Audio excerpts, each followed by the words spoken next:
Hello students, welcome to R S chemistry. So ತಮಗೆಲ್ಲ ಗೊತ್ತಿರೋ ಹಾಗೆ ನಿನ್ನೆ ಈ ಒಂದು ಎಗ್ರಿ ಕೋಟಾಕ್ಕೆ ಡಾಕ್ಯುಮೆಂಟ್ಸನ್ನು ಅಪ್ಲೋಡ್ ಮಾಡೋದಕ್ಕೆ ಲಾಸ್ಟ್ ಡೇಟನ್ನು ಕೊಟ್ಟಿದ್ದರು. ಬಟ್ ಈ ಒಂದು ಲಾಸ್ಟ್ ಡೇಟನ್ನು ಎಕ್ಸ್ಟೆಂಡ್ ಮಾಡಿದ್ದಾರೆ. ಅದರ ಜೊತೆಗೆ ಯಾರ್ಯಾರು ಆನ್ಲೈನ್ ಅರ್ಜಿಯಲ್ಲಿ ಇನ್ನೂ ಕೂಡ ಕೃಷಿಕರ ಕೋಟಾವನ್ನು ಅಂದರೆ ಎಗ್ರಿ ಕೋಟಾವನ್ನು ಎಸ್ ಅಂತ ಹೇಳಿ ಕ್ಲೇಮ್ ಮಾಡಿಲ್ಲ ಅಂತಹ ವಿದ್ಯಾರ್ಥಿಗಳಿಗೂ ಕೂಡ ಕ್ಲೇಮ್ ಮಾಡೋದಕ್ಕೆ 30ನೇ ತಾರೀಕು ಅಂದರೆ ನಾಳೆ ರಾತ್ರಿ 11:59 ಸೊ ಪೋರ್ಟಲನ್ನು ತೆರೆಯಲಾಗುತ್ತದೆ ಅಂತ ಹೇಳಿದ್ದಾರೆ. ಸೊ ಇದರಲ್ಲಿ ಎರಡು ಟೈಪ್ ಪ್ರಾಬ್ಲಮ್ ಇದೆ.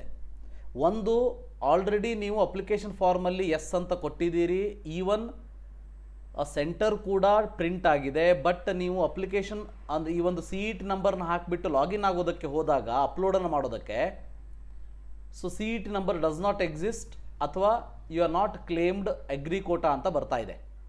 ನನ್ನ ರಿಕ್ವೆಸ್ಟ್ ಇಷ್ಟೇ, ಅಂತಹ ಎಲ್ಲ ವಿದ್ಯಾರ್ಥಿಗಳು ಕೂಡ ದಯವಿಟ್ಟು ಇನ್ನೊಂದು ಸಾರಿ ಲಾಗಿನ್ ಆಗಿ KE ವೆಬ್ಸೈಟಲ್ಲಿ ಎಗ್ರಿ ಕೋಟಾವನ್ನು ಎಸ್ ಅಂತ ಮಾಡಿ. ಅದರಲ್ಲಿ ನೋ ಅಂತ ಇದ್ದರೂ ಕೂಡ ಅಥವಾ ಎಸ್ ಅಂತ ಇದ್ದರೂ ಕೂಡ ಇನ್ನೊಂದು ಸಾರಿ ಎಸ್ ಅಂತ ಕ್ಲಿಕ್ ಮಾಡಿ ಸೆಂಟರನ್ನು ಸೆಲೆಕ್ಟ್ ಮಾಡಿ. ಸೊ ಅದಾದ ಮೇಲೆ ಡಾಕ್ಯುಮೆಂಟ್ ಅಪ್ಲೋಡ್ ಮಾಡೋದಕ್ಕೆ ಟ್ರೈ ಮಾಡಿ. ಸೊ ನಾನು ನಿಮಗೆ ತೋರಿಸ್ತಾ ಹೋಗ್ತೀನಿ. ಈಗ ನೋಡಿ, ಸೊ ಇದರಲ್ಲಿ ಫಸ್ಟ್ ನೀವು KE ವೆಬ್ಸೈಟಲ್ಲಿ ಬಂದ ತಕ್ಷಣ ಈಗ ನೀವು KE ಅಂಥೇಳಿ ಸೆಲೆಕ್ಟ್ ಮಾಡ್ತೀರಿ. ಸೊ KE ವೆಬ್ಸೈಟಲ್ಲಿ ಬಂದ ತಕ್ಷಣ ಇಲ್ಲಿ ಕೆಳಗಡೆ agriculture Kota document upload link ಅಂತ ಇದೆ. ಅದಕ್ಕಿಂತ ಮುಂಚೆ ಕ್ಲೇಮ್ಸ್ಗಳನ್ನು ಎಸ್ ಅಂತ ಮಾಡೋದಕ್ಕೆ ಕೃಷಿಕರ ಕೋಟಾ ವಿವರಗಳ ತಿದ್ದುಪಡಿ ಲಿಂಕ್ ಅಂತ ಏನಿದೆ, ಇವತ್ತು ಕೊಟ್ಟಿರುವಂಥ ಲಿಂಕ್ ಇದು. ಇದನ್ನು ಕ್ಲಿಕ್ ಮಾಡಿ CET ನಂಬರ್ ಮತ್ತು ಯೂಸರ್ ID ಮತ್ತು ಪಾಸ್ವರ್ಡನ್ನು ಹಾಕಿಬಿಟ್ಟು, ಓಕೆ, ಸೊ ಕ್ಯಾಪ್ಚಾವನ್ನು ಹಾಕಿಬಿಟ್ಟು ಲಾಗಿನ್ ಆಗಿಬಿಟ್ಟು ಅಲ್ಲಿ ಎಸ್ ಇರಲಿ ನೋ ಇರಲಿ, ನಿಮಗೇನಾದರೂ ಡಾಕ್ಯುಮೆಂಟ್ ಅಪ್ಲೋಡ್ ಮಾಡೋದಕ್ಕೆ ಪ್ರಾಬ್ಲಮ್ ಬರ್ತಾ ಇದೆ ಅಂತ ಅಂದರೆ ದಯವಿಟ್ಟು ನನ್ನ ಮಾತನ್ನು ಕೇಳಿ ಇನ್ನೊಂದು ಸಾರಿ ಎಸ್ ಅಂತ ಕೊಡಿ. ನಿಮಗೇನು ಲಾಸ್ ಇಲ್ಲ. ಎಸ್ ಅಂತ ಇದ್ದರೂ ಇನ್ನೊಂದು ಸಾರಿ ಅದನ್ನು ಡಿಸೆಲೆಕ್ಟ್ ಮಾಡಿ ಮತ್ತೆ ಸೆಲೆಕ್ಟ್ ಮಾಡಿ, ಸೊ ಸೆಂಟರ್ನ ಸೆಲೆಕ್ಟ್ ಮಾಡಿ ಸಬ್ಮಿಟ್ ಮಾಡಿ.